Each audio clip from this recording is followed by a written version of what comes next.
بسم الله الرحمن الرحيم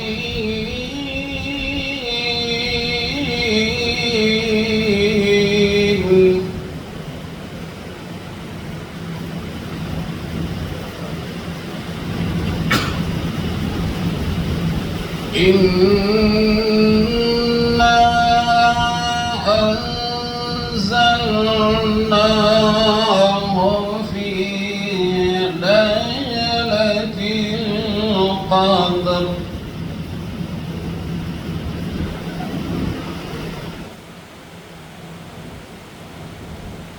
وما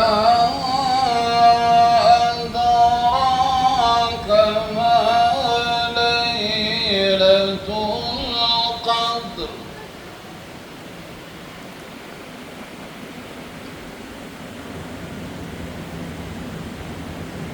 ليلة القدر خير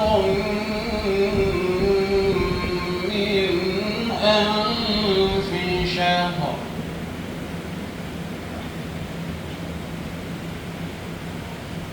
تنزل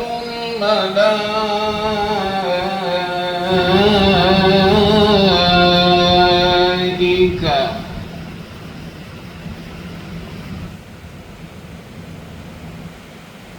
تنزل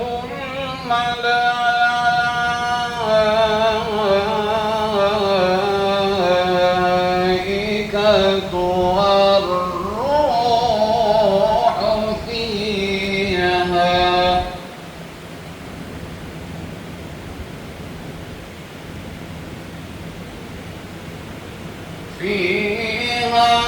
بإذن ربهم من كل أمر سلام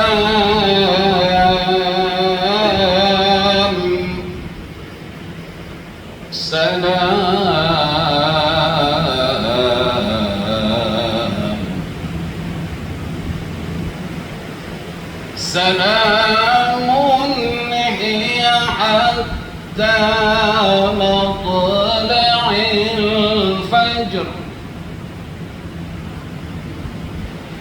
لا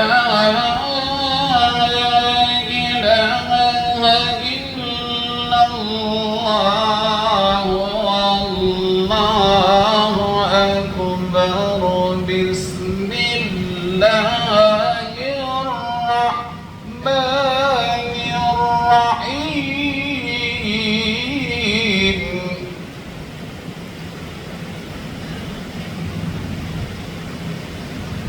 شهر رمضان الذي أنزل فيه القرآن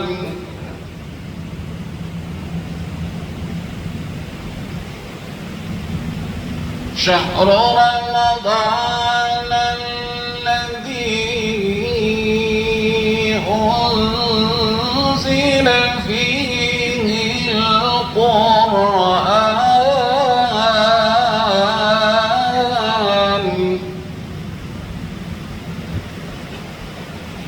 هدى للناس وبينات من الهدى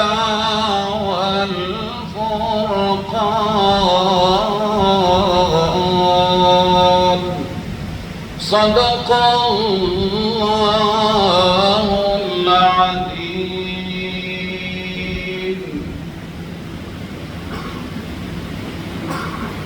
Aku berlindung kepada Allah daripada godaan syaitan yang terkutuk dengan nama Allah yang Maha Pengasih lagi Maha Penyayang.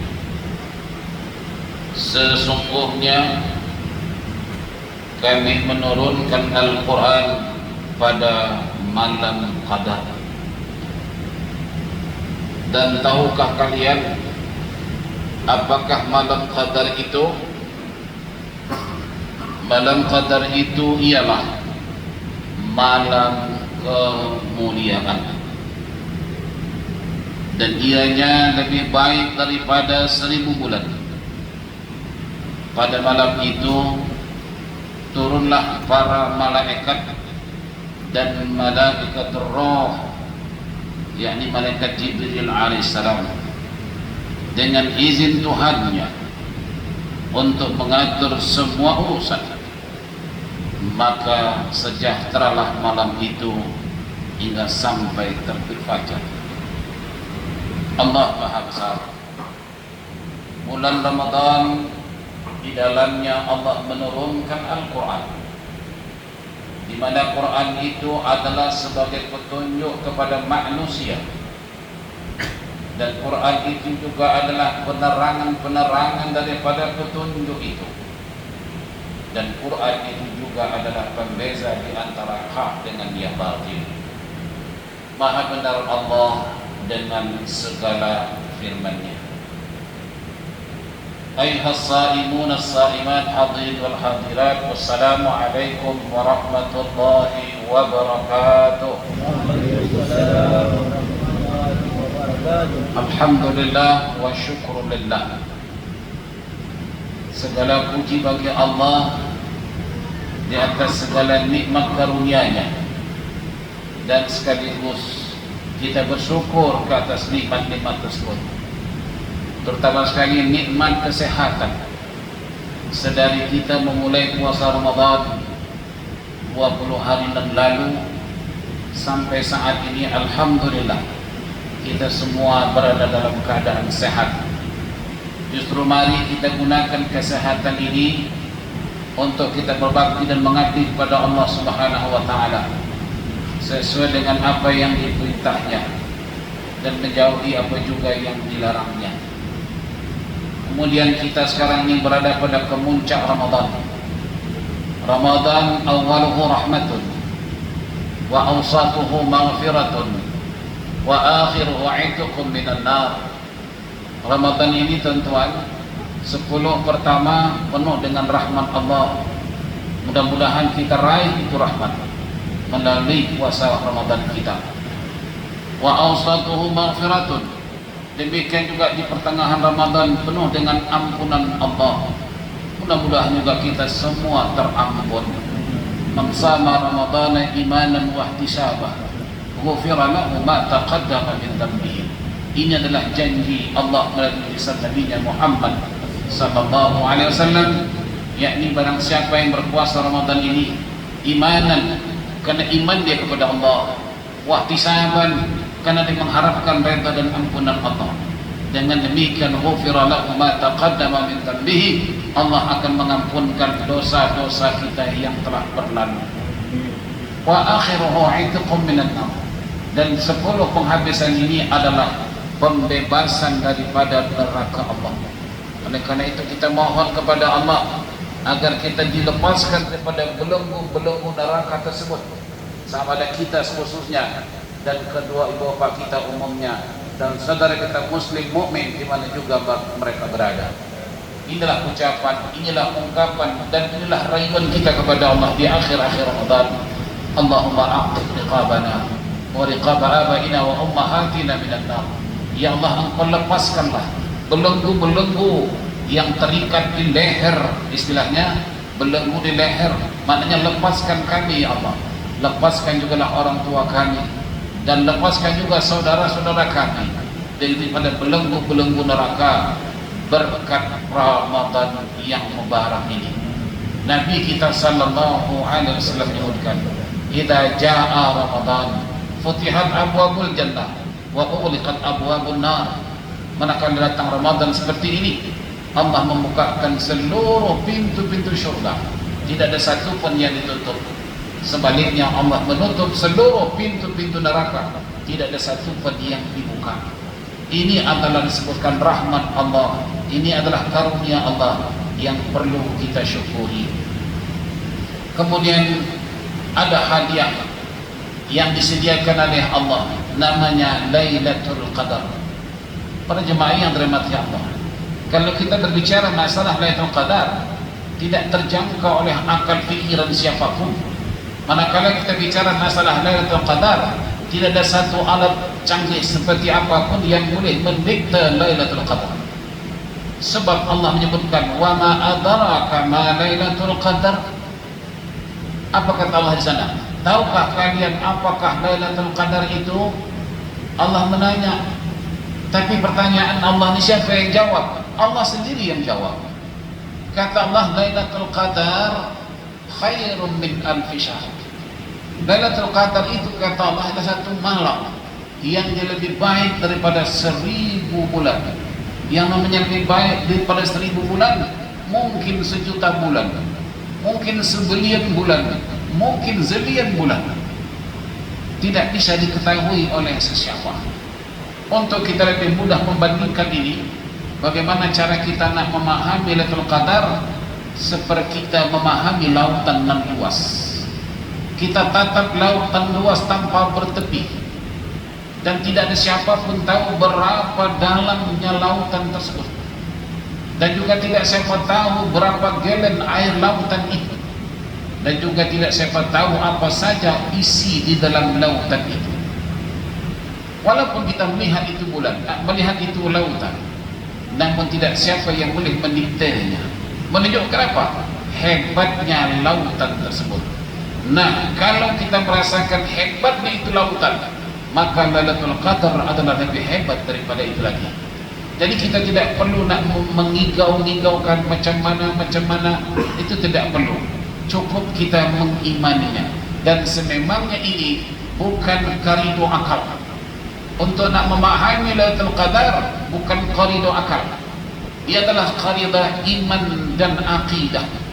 Bagi orang yang beriman kepada Allah, tidak sulit bagi dia mengimani, mempercayai apa juga yang telah disebut oleh Allah.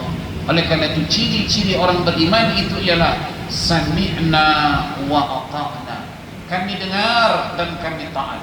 Bukan sami'na wa asaina, kami dengar tapi kami bantah. Itu bukan orang mukmin. Dan Allah sebut wa bil akhirati hum yuqinun. Hal-hal yang berkenaan dengan hari akhirat itu mestilah kita yakin. Dan keyakinan itulah merupakan ciri-ciri umat Muhammad, umat Islam. Cuma saja Nabi sebut, kita tidak suruh memperhatikan bagaimana Lailatul Qadar, tetapi Nabi suruh kita mendapatkannya. Lalu bagaimana cara untuk mendapatkan Lailatul Qadar? Pertama kata Nabi, taharru fil witril asyar al-awakhir min Ramadan. Ini cara dia. Yang ini kata Nabi, taharru, bersiap sedia. Bermakna bersiap sedia itu artinya kita bersungguh-sungguh. Sebagaimana Nabi kita Muhammad sallallahu alaihi wasallam pada 10 penghabis Ramadan seperti ini, Nabi itu bersungguh-sungguh. Di mana Sayyidatina Aisyah radhiyallahu anha ummahatul mukminin berkata, apa kata Sayyidatina Aisyah? Aku tidak pernah melihat Nabi lebih bersungguh-sungguh di bulan Ramadan seperti mana kesungguhan Nabi pada 10 penghabisannya. yakni Nabi kita sallallahu alaihi wasallam 10 Ramadan macam ini penghabisan ini, Nabi mengetatkan ikatan kain di pinggangnya. Artinya apa? Nabi tak tidur bersama istri. Kemana Nabi? Nabi i'tikaf di masjid.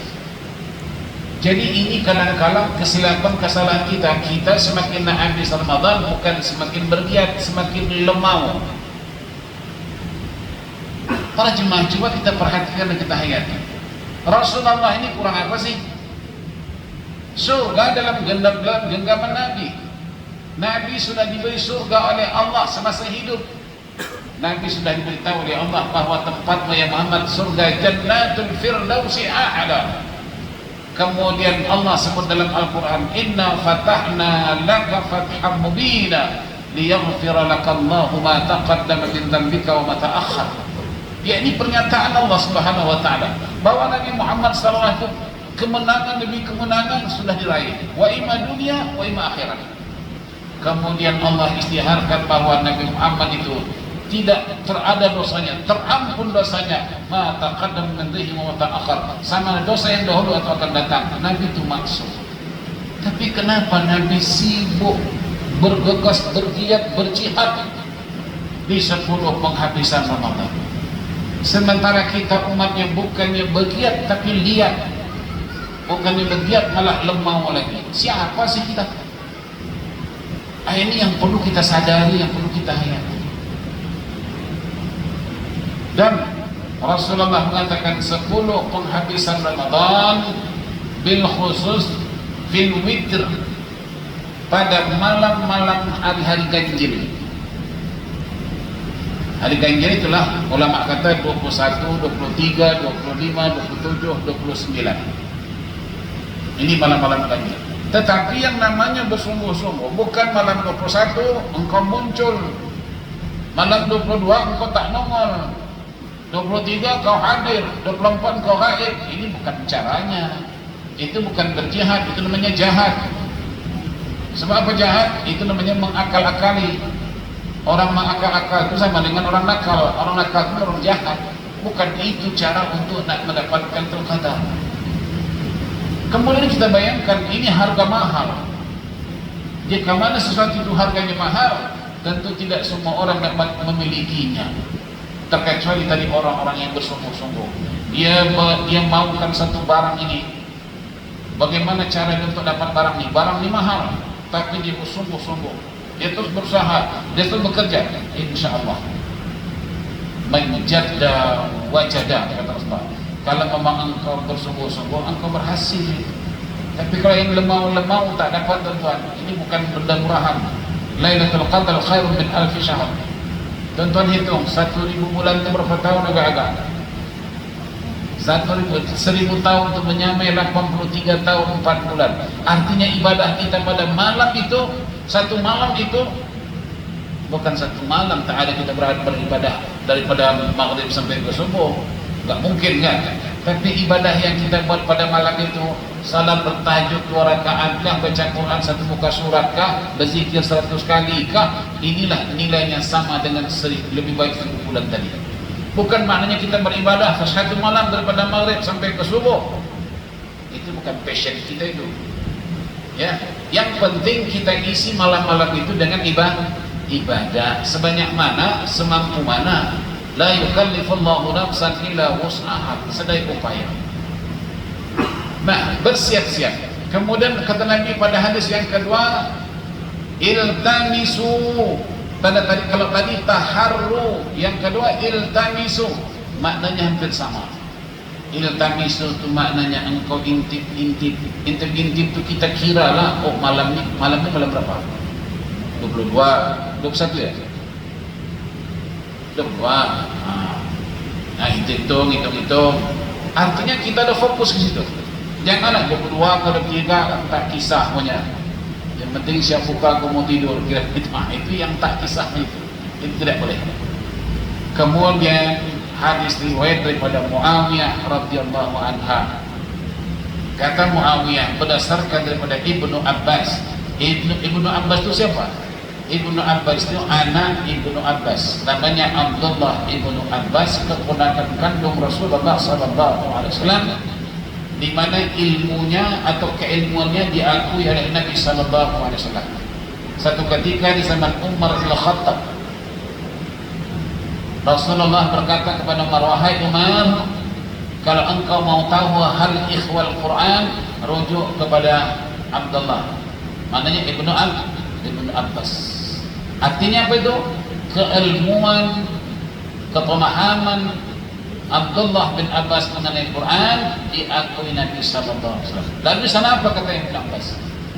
Di dalam Al-Quran itu ada khusus namanya surah Al-Qadar. Betul? Surah Al-Qadar itu surah yang berapa? Siapa dapat boleh ulang? Surah Al-Qadar itu surah yang ke-97. Oke. Kemudian kata Ibnu Abbas, kalimat ada 30 kalimat. Daripada inna anzalnahu fi lailatul qadr sampai salamun hiya hatta matla'il fajar, itu ada 30 kalimat. Kalau tonton tak percaya nanti pulang ke rumah hitung. Tapi tak ada harapan. Balik ke rumah hitung Quran ada tak? hitung bantal ada itu. Nah, 30 kalimat. Adapun kalimat yang ke-27 adalah kalimat hiya. Salamun itu 26. Hiya 27. Matla'il fajr hatta 28. Matla'il fajr matla'i 29, al-fajr 30. Maka genaplah dia 30 kalimat. Kalimat yang ke-27 mana dia? Hiya. Hiya itu artinya dia. Kalau kita belajar nahu, pernah dengar nahu? Salah satu teman tak tahu nahu, hanya tahu nehi. Hiya itu adalah kata ganti nama. Hiya dia apa? Dia Lailatul Qadar. Satu. Yang kedua kata Ibnu Abbas, Lailatul Qadar itu ada 9 hurufnya. Lam, ya, lam, ta 4, alif, lam, qaf, dal, ra 5. Jadi Lailatul Qadar jadi berapa? 9. Kemudian Lailatul Qadar disebut oleh Allah dalam Al-Quran itu, dalam surah itu 3 kali. Inna anzalnahu fi Lailatul Qadar wa ma adraka ma Lailatul Qadar. Lailatul Qadar khairun min alf syahr. Ada berapa? 3 kali 7. Hah? 3 kali 9. 3 kali 9 27. Jadi benarlah kata Ibnu Abbas, Lailatul Qadar itu insyaallah akan muncul pada 27. Hiya Lailatul Qadar. Kemudian 9 tadi kali 3 27. Ini adalah formula Al-Quran menurut Ibnu Abbas. Tetapi ada juga pendapat-pendapat yang lain, seperti Al-Syekh Unais mengatakan 21, dan ada yang mengatakan 23, ada mengatakan 25, ada kata 29, tapi Umayyah mengatakan 27. Jadi mana-mana pun tidak menjadi masalah. 21 kah, 23 kah, 25 kah, 27 kah, 29 kah, kita pasti akan meraihnya itu insyaallah. Dengan catatan jangan ada yang konting. Ayo tunjuk tangan siapa yang sudah pernah tinggal tarawih. Mati pun tak angkat tangan. Saya pernah tanya Pak Haji itu, pernah tinggal tarawih? Tarawih tinggalkan saya Ustaz. Macam aku nak lempang belum. Dia jawab coba. Bukan saya tinggalkan tarawih tinggalkan saya katanya. Jadi tentuan itulah dia. Untuk kita nak mengkaji Lailatul Qadar cukup demikian. Tak payah kita pikirkan macam mana, bagaimana. Cukup kita sami'na wa ata'na, yang apa disebut oleh Allah dalam Al-Quran pastinya la raiba fi, tidak ada keraguan di dalamnya. Hanya kita cukup mengimani dan mengamalkan apa yang diperintah oleh Allah dan Rasul, ikut prosedur, ikut SOP-nya, insyaallah taala bi rahmatillahi wa karamihi minal aminin. Aqulu qawli hadza wa astaghfirullah li wa lakum fastaghfiruh innahu huwal ghafurur rahim. Assalamualaikum warahmatullahi wabarakatuh.